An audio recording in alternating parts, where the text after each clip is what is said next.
Okay, I've been watching the news the past couple of days. It's been interesting the past couple of weeks. The Trump trial, now the Hunter Biden trial, Fauci in Congress, now Merrick Garland in Congress, and all of it is just entertainment. It's funny. I am enjoying, except for like this. There's one part of the Merrick Garland thing that kind of. I hate to defend the guy because he's most likely a snake, and because he's the head of the Department of Justice.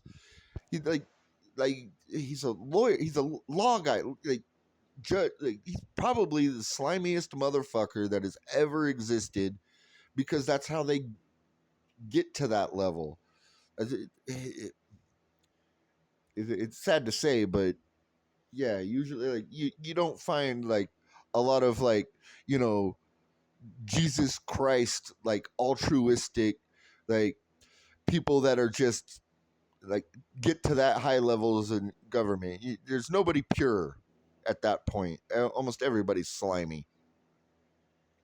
But I have to kind of defend Merrick Garland on one thing because these are questions and he's old and getting stumbled up kind of like Joe Biden and I'm not saying that the tapes where Joe Biden was questioned and then been like he's senile, he can't be held responsible for this.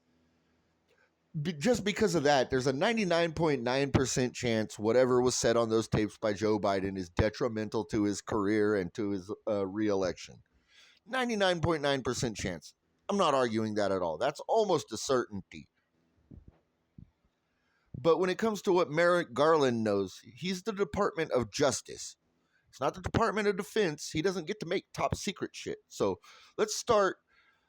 I'm just going to say there's a 25% chance he's lying because I'm giving a huge benefit of the doubt from my own like logical thinking and my own understanding of the law how this kind of works. So there's four different situations when they were asking Merrick Garland about the tapes. One, he's telling the complete truth. Never listened to the tapes. That's believable because he's the head of the Department of Justice. He's got a lot of stuff coming across his desk, a lot of stuff he's got to deal with. It is entirely possible he's never heard the tape. Two, he's never wanted to hear the tape, which is also legal. Why has he never wanted to listen to the tape? Plausible deniability, because then he can say, I've never listened to the tape. He might have heard, I mean, this is pretty bad for the president. And he was like, well, then I don't want to hear it. Plausible deniability. That's not illegal. Removing yourself from knowing information is not against the law. You going, I don't want nothing to do with this, and walking away is perfectly fine. Three, the other part that wouldn't be illegal. At some point during that interview, Joe Biden lets slip top secret information that the Senate can't know. Now, top secret information comes from the Pentagon, the Department of Defense. Anybody that might have been involved with hearing that video or that audio, because the Department of Justice has to hear it, somebody in the Department of Justice has to hear it because it was submitted as evidence. Everybody involved in listening to it, though, the Department of Defense will know. And you will sign NDAs, and you're like, you can't talk about this for the rest of your life, depending on how severe it is, or 25 years. And if you do before that, not only are you going to pay for it, your family's going to pay for it, your children are going to pay for it, your grandparents are going to pay for it. And depending on how secret it is, you might just disappear, and everybody you told about it might just disappear too. So there's three ways there where he's not really lying. Like, he heard it, but there was shit that he just can't release to the Senate, or so he's lying to the Senate, but legally. Then there's the fourth option.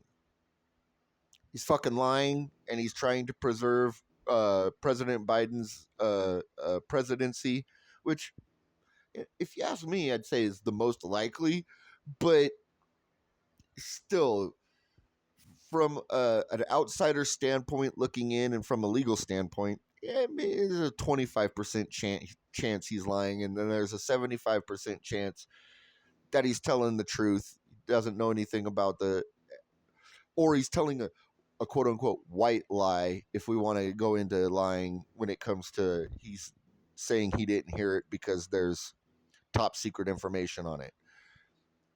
That's entirely possible. So there's a 25% chance he's lying. Do I think he's lying? Yes, because he's got shifty eyes, he's old, and he's trying to keep his job because he makes a lot of money doing it. And once we can see in Congress and all of Washington D.C., once people get into power, the last thing they want to do is give it up. So, but yeah, I just had to say that from my perspective. You can't really judge Merrick Garland on the questioning. It was aggressive questioning. He stumbled because he's old. There are possibilities. There are reasons why he might not have been able to hear that tape or can't tell you that he heard that tape, and those reasons outnumber the lie. So I'm saying there's a 25% chance he's lying, and the probability of that is probably pretty high. I mean, it's a 1 in 4 chance, or it's a 1 in 4 chance probability. I meant the possibility is pretty high, but still, 1 in 4 probability is pretty high. I'd take that bet. If I had a horse, it's a 1 in 4 chance versus a 1 in 2 chance. I'm going to take the 1 in 4 because there's a chance it'll win, and I'll get more money for taking the 1 in 4 horse. So I'll take this. I'll take the bet that he's lying, but I still needed to point it out that you got to kind of be even with, like, this is what America misses about its journalists. Journalists that gave you all the information, not just one side or their opinion, because there are journalists out there, they're not even journalists. They just do op-eds every day. Their opinion, they're journalists. They're not they're not journalists. They're writing a diary. They're talking about their opinions. They're nonfiction writers, so to speak, creative writers. They're not journalists. Journalists give both sides. Every once in a while might add their opinion, but then also point out that that is just my opinion on this situation because this, and this exist. Sure, I might think that this is happening, and I might even take that bet, like I said, but you still have to give this person the benefit of the doubt because the benefit of the doubt is how America works. The benefit of the doubt is how America works. How everything, that's how America exists, is giving people the benefit of the doubt. We just kicked your ass in the Civil War, but we'll give you the benefit that you're not going to attack us again, and we'll bring you back in, give you a hug, and help you rebuild your cities. That's just World War II. Yeah, Germany, you were fucked up, but we'll give you the benefit of the doubt, and we'll help you rebuild your cities, and we'll even let you join NATO. Japan, yeah, we'll give you the benefit of the doubt, and we'll help rebuild your cities, and you'll become one of the most. You'll be basically the 51st state of America, and a shining beacon to the rest of the world that capitalism is fucking awesome. Look at all these successes America has by giving the benefit of the doubt. They outnumber the failures of giving the benefit of the doubt. We gave the benefit of the doubt to the Vietnamese. Didn't work. We gave the benefit of the doubt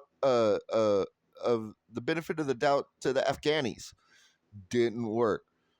So far in Iraq, we gave them the benefit of the doubt. They're able to keep and maintain a stable government. Sure, they might be getting back into their old ways, but we gave them the benefit of the doubt to rebuild themselves. If we have to go back over there and slap them around a little bit, we will, because they don't have an air force anymore. Their army was trained by us, and I guarantee that their army now isn't being trained to that caliber. So, but they're doing. Iraq's doing okay. I don't know. It's just remember, always give people the benefit of the doubt. That's what a good American does.